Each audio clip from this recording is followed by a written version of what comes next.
The story begins in the summer of 1973, and a group of friends is on their way to a concert. Along the road, Erin and her boyfriend Kemp are busy flirting and enjoying their time together when, all of a sudden, a strange woman appears right in the middle of the road in front of their van. They barely avoid hitting her. The strange thing is that the woman neither looks at them nor answers any of their questions. When the girls get out of the van and approach her, she only says that she needs to get away from here. From her voice, it is clear that she is deeply traumatized and mentally distressed. The girls do not want to leave her alone on the road, so they decide to let her ride with them until they can figure out what is going on. As they get closer to town, the woman suddenly panics and starts screaming while trying to grab the steering wheel. She repeatedly says that they are going the wrong way. Shocked, Kemp immediately slams on the brakes, but in the very next moment, the woman suddenly pulls out a pistol and shoots herself in front of everyone. Terrified by what they have just witnessed, everyone jumps out of the van. After some time, when they finally manage to calm down, they realize that their only option is to find a phone and contact someone. A little farther down the road, they come across a gas station. Other than an elderly woman, nobody else is there. They call the sheriff and are told that he wants to meet them at an old mill. The request seems very strange, but at the moment, it is their only option. So they get back into the van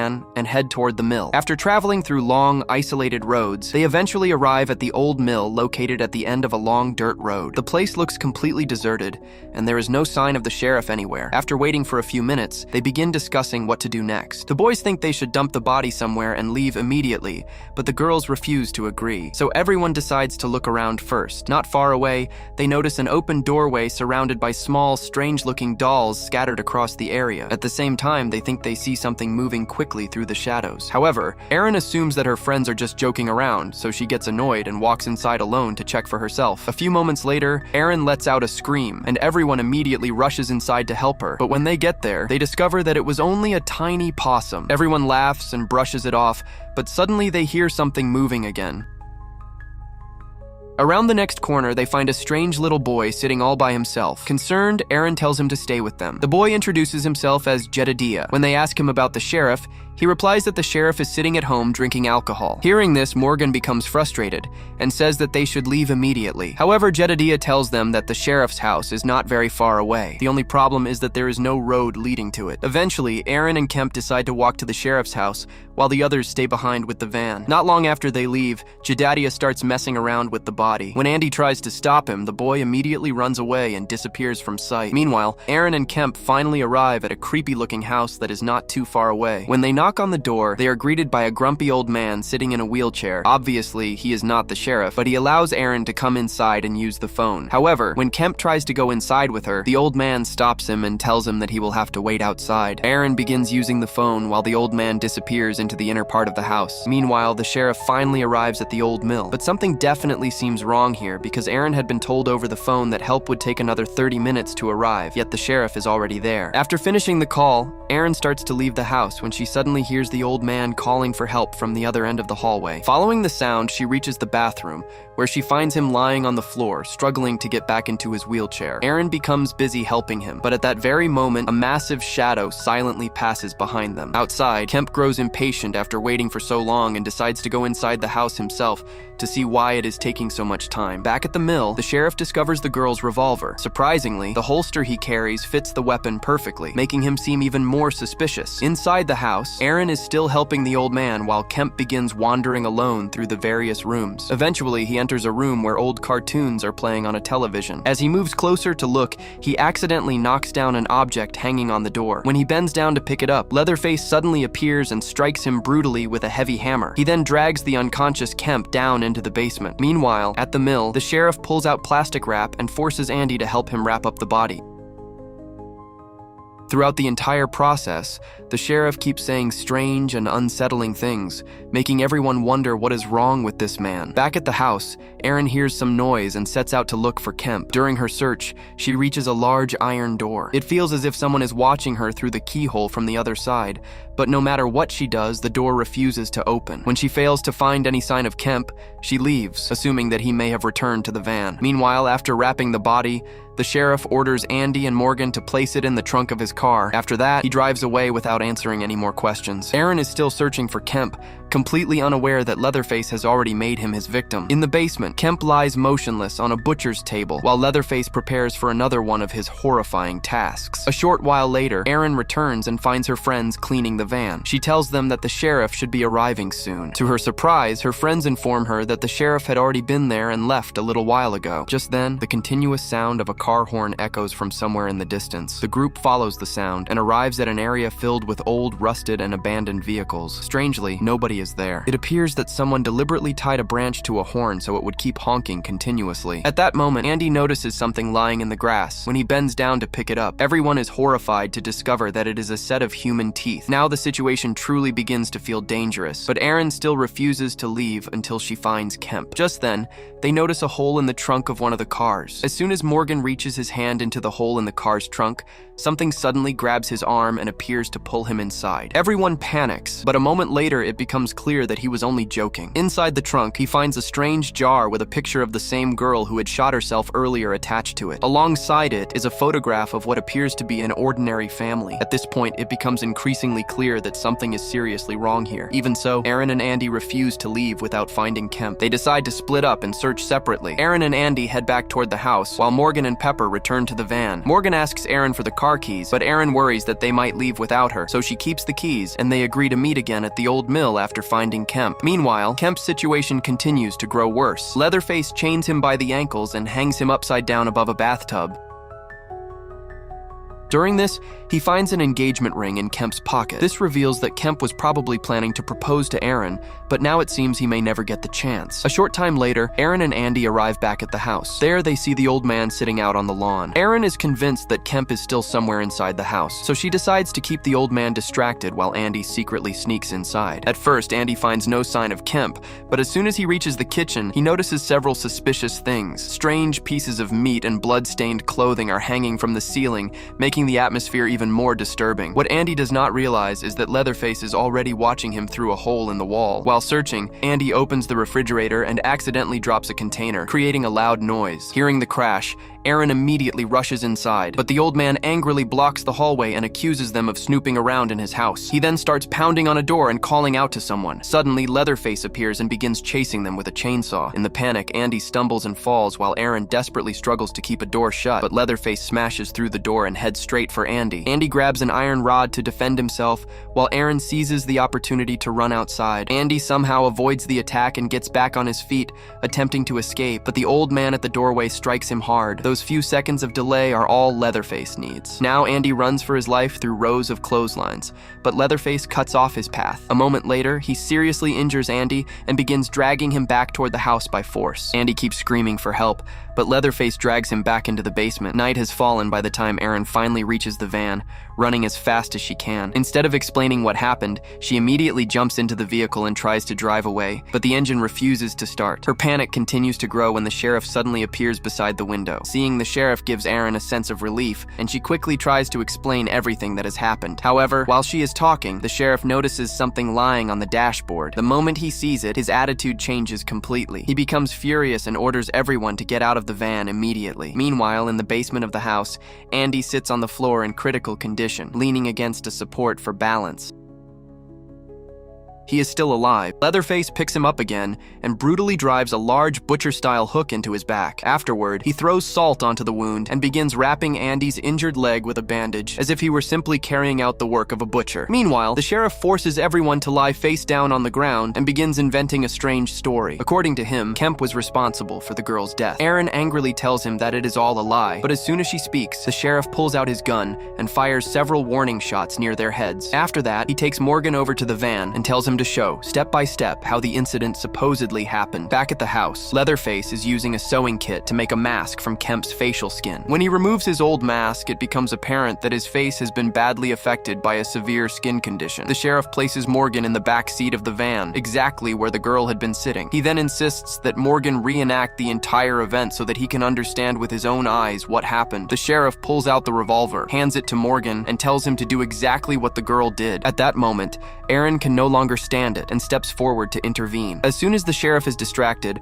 Morgan suddenly turns the gun toward him and orders him to lie on the ground. Aaron and the other girls panic and rush toward him. Aaron repeatedly tells him to put the gun down, while Pepper urges him not to let the sheriff go. Finally, Morgan pulls the trigger, but the gun is not loaded. The sheriff immediately takes the weapon back and begins using the incident as evidence against Morgan. He then draws his own gun, forces Morgan into his car, and drives away, leaving the girls behind. Meanwhile, in the basement, Andy gathers the little strength he has left and tries to free himself. He struggles to pull himself up, but slips and ends up worsening his condition. On the way, the sheriff asks Morgan where they had been headed. Morgan explains that they were on their way to a Lynyrd Skynyrd concert in Dallas. It turns out that the sheriff himself is a huge fan of the band. Morgan offers him the concert tickets in exchange for being released. However, the sheriff immediately calls it a bribe and, in a fit of anger, strikes Morgan with a liquor bottle. The blow is so hard that several of Morgan's teeth are knocked out. Afterward, the sheriff does something even more unsettling. He removes his dentures and starts taunting Morgan with them. He then contacts someone over the radio and reports that there is no need to worry about the girls. Meanwhile, Erin is trying to start the van. First, she attempts to get it running with the help of a knife, but the knife breaks and becomes stuck in the ignition. After that, she tries to hotwire the vehicle, a skill she learned during a difficult period in her past. At the same time, the sheriff brings Morgan back to the house. He drags him out of the car, throws him into the mud, and forces him inside while continuing to rough him up. Eventually, Aaron succeeds in starting the van and immediately tries to drive away, but they do not get far because the van's wheels suddenly come off. At that moment, they realize that the vehicle had already been tampered with and that the entire situation had been planned in advance. Just then, Leatherface suddenly appears and thrusts his chainsaw through the van's rear window. He begins moving directly toward Aaron. To save themselves, Aaron, Pepper retreat to the back of the van. Then they hear noises coming from above and realize that Leatherface has climbed onto the roof. Before they can escape, he drives the chainsaw down through the roof and begins attacking from above, while everyone inside scrambles desperately to avoid him and stay alive. As soon as they get the chance, the girls open the van door and try to run, but Leatherface quickly grabs Aaron. Aaron struggles to break free, while Pepper takes the opportunity to climb out of the van and run for her life. Leatherface immediately begins chasing her. Along the way, Pepper tries to slow him down by using a barrel as an obstacle, but she cannot hold him off for long. From inside the van, Aaron watches helplessly as everything unfolds. A few moments later, Leatherface catches up to Pepper and makes her his next victim. But the real shock for Aaron is still to come. When Leatherface turns back toward her, Aaron realizes that he is wearing a mask made from Kemp's face. Terrified, Aaron begins trembling with fear and immediately runs into the woods, with Leatherface chasing after her. Aaron sprints through the trees as fast as she can. After running for quite some time, she spots a trailer home in the distance. She pounds on the door and begs to be let inside, but at first, no one responds. Just when she is about to lose hope, a young woman in simple clothing appears and places a hand on her shoulder. Still badly shaken, Aaron rushes inside and immediately starts looking for a phone without speaking to the two women living there. However, the women sit her down on a couch and repeatedly tell her to calm down. A kettle is boiling on the stove. Aaron nervously tells them to turn it off, warning that Leatherface might hear the noise and come there. Surprisingly, when Leatherface approaches the trailer, he suddenly turns around and leaves. Afterward, the young woman brings Aaron some tea in an attempt to help her relax. Aaron asks to use a phone, but both women claim that they do not have one. Then the situation becomes even stranger. While talking about Leatherface, the young woman describes him as a good and innocent person, as if he were not dangerous at all. The two women continue insisting that Aaron drink more tea until she becomes irritated and pushes the cup away. At that moment, the sound of a baby crying comes from another room. The young woman takes some food and goes to check on the child. Seeing an opportunity, Aaron begins looking around the trailer. She then notices a photograph. It is the same family picture that she had found earlier. Alongside it, she sees a picture of the girl from the road holding a small child in her arms. Just then, the telephone suddenly rings. Aaron is stunned because these same people had claimed only moments ago that they did not have a phone. Then she looks at the child and realizes that it is the same child from the photograph. Now she understands that this is not simply a case of strange people. There is a much darker secret behind everything. At the same time, Aaron begins to feel unusually weak. A few moments later, she realizes that something had been mixed into the tea. Before she can do anything, darkness closes in around her and she loses consciousness, collapsing to the floor. When Aaron finally wakes up, she finds herself back inside the same terrifying house. The sheriff is splashing beer on her face to wake her up. The elderly woman from the gas station is there as well. At that moment, Jedediah appears at the the window and asks to come inside, calling the old woman Grandma, but she scolds him and tells him to go away, saying that he should learn the rules before coming back. Aaron repeatedly begs the old woman to let her go. Instead, the woman becomes angry and starts complaining about society. She claims that people treated her son very badly. Desperate, Aaron tries to ask Jedediah for help, but the boy is unable to do anything for her. Instead of listening to anything Aaron has to say, the old woman calls for Leatherface. As soon as he arrives, Leatherface carries her near the stairs, throws her down, and leaves her trapped there. When she looks around, she discovers that the place is filled with human body parts and some discarded junk. But then, her eyes fall upon the other corner of the room, where Andy is hanging from the ceiling. He was still alive somehow, so Aaron grabs his leg and tries to lift him up, but her grip slips and she falls. And once again, this attempt of hers makes the situation even worse. Now knowing that his survival is impossible, he begs Aaron to release him from this agony. Finding no other way, she picks up a large knife and drives it straight into his chest. After freeing Andy from this pain, she moves further into the basement where she finds Morgan in a bathtub. There was a deep wound on his back, but as soon as she touches his face, he wakes up in a panic. After calming him down, she helps him get out of the tub. Meanwhile, they hear the voice of Jedediah,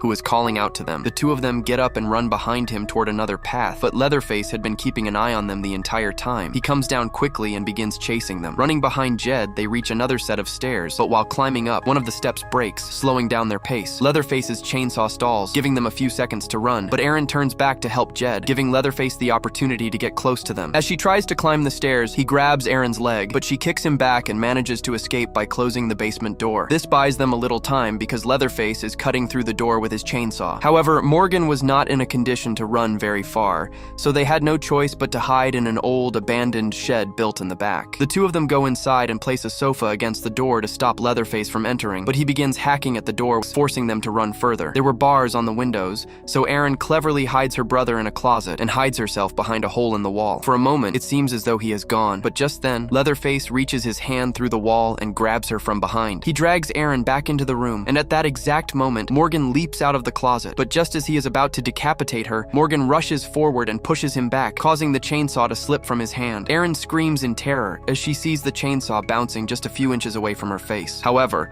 as soon as Leatherface removes his foot from her back, she gets a chance to move.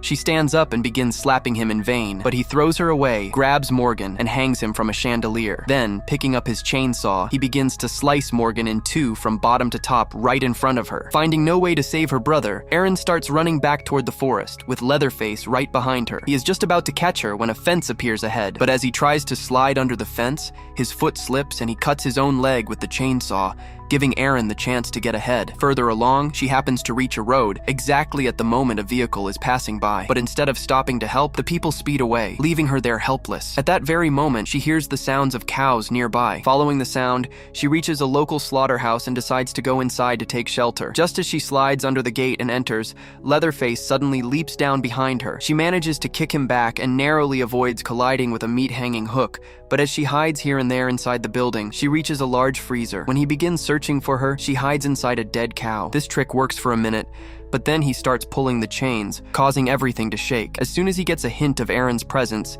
he lunges quickly toward her and tries to slice her in two. Fortunately, his first strike misses, and Aaron kicks his leg, causing him to stumble while she gets up and runs toward the door. Outside, she spots a large meat cleaver on a counter, and right then, an idea strikes her. Hiding inside a locker, she watches Leatherface pass right in front of her, but she deliberately knocks on the locker door to draw his attention toward herself. He turns and begins opening the lockers one by one until his eyes fall upon a locker that is shaking. Thinking he has found the girl, he revs his chainsaw and throws the door open, but there is only a small piglet inside, which Aaron had placed there as a trap. While he is occupied with that, Aaron steps out, strikes, and cuts off his entire arm, and then runs out of the factory while he is left there writhing in pain due to the bleeding. She reaches the road once again, where this time a truck driver actually stops and tells her to get inside. But a minute later, when she looks out the window, she realizes they are heading back toward the same petrol pump. Seeing this, she loses her senses and tries to grab the steering wheel, which makes the truck driver furious. He stops the truck by the side of the road and says he is going inside to get help. Aaron gets out and goes near the window. Inside, she sees everyone gathered around that girl's baby. Meanwhile, the truck driver reaches the door and they all come outside to see what he wants. After listening to him, the sheriff draws his revolver and heads toward the truck. But when the remaining people look back, the baby has vanished from there. In the meantime, we see Aaron attempting to hotwire another vehicle, but when the sheriff opens the car door, she is not there. In reality, she was hotwiring the sheriff's own car. And just as he turns around to look, Aaron drives the car straight over him at full speed. From this collision, he is thrown into the air and lands on top of the hood, but she was not about to stop just yet. She reverses the car and drives over him again to make sure. Then, she drives the car over him a third time to ensure that he is truly dead. Now, when it seems like she has escaped completely safe, Leatherface suddenly appears from nowhere to terrify them one last time, but Aaron slams her foot on the gas and drives away with the baby on the passenger seat next to her, and thus, the story comes to an end.